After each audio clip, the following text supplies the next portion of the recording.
Sweden's pathway to NATO membership is now clear. Hungary's parliament has formally approved its application to join. Kérem, szavazzanak! Here is the parliament passing that crucial vote a little earlier today. The approval of lawmakers came after Prime Minister Viktor Orbán told them Sweden's admission would improve Hungary's security. Admission to NATO requires unanimous acceptance by all members, and Hungary was the last holdout.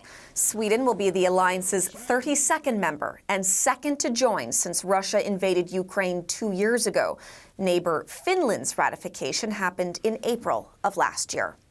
For more on this, we have reached Alexandra Anstrell in Stockholm. She's a member of Parliament for the Moderate Party. She's also a member of Sweden's Committee on Defence. So welcome. Thank you for joining us. We do appreciate your time today. Hello. Thank you for calling me in Sweden in these very happy times. A very happy time. So that's what I'm hoping to speak a little bit more about. Just to start is your reaction to the fact that Hungary has finally given the green light to Sweden's NATO application. How are you feeling? Very happy. And we just say finally, this is really great for Sweden. It's great for the Nordic countries and also for the whole Europe, of course. So it's really great.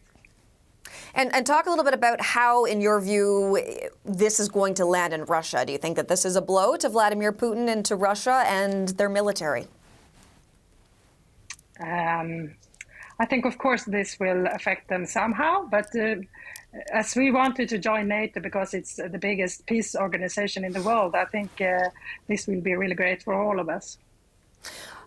I'm wondering as well about whether or not there are any concerns here about some sort of retaliation, because certainly we have heard from Putin in the past complaining about NATO's expansion, even using that at times as a justification for the war in Ukraine. Is that something at all that Sweden is concerned about, any sort of possible retaliation?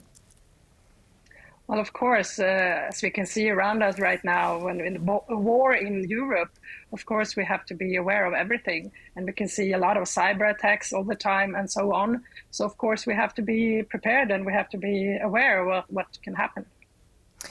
There have been a lot of delays here. And like I was saying a little bit earlier, Hungary had been the last holdout. Does this leave sort of a bad taste in everyone's mouth in terms of the relationship between Sweden and Hungary? I know that Hungary's Air Force, for example, does depend on fighter jets coming from Sweden. So there is a relationship here between these two countries. Where is that relationship now left?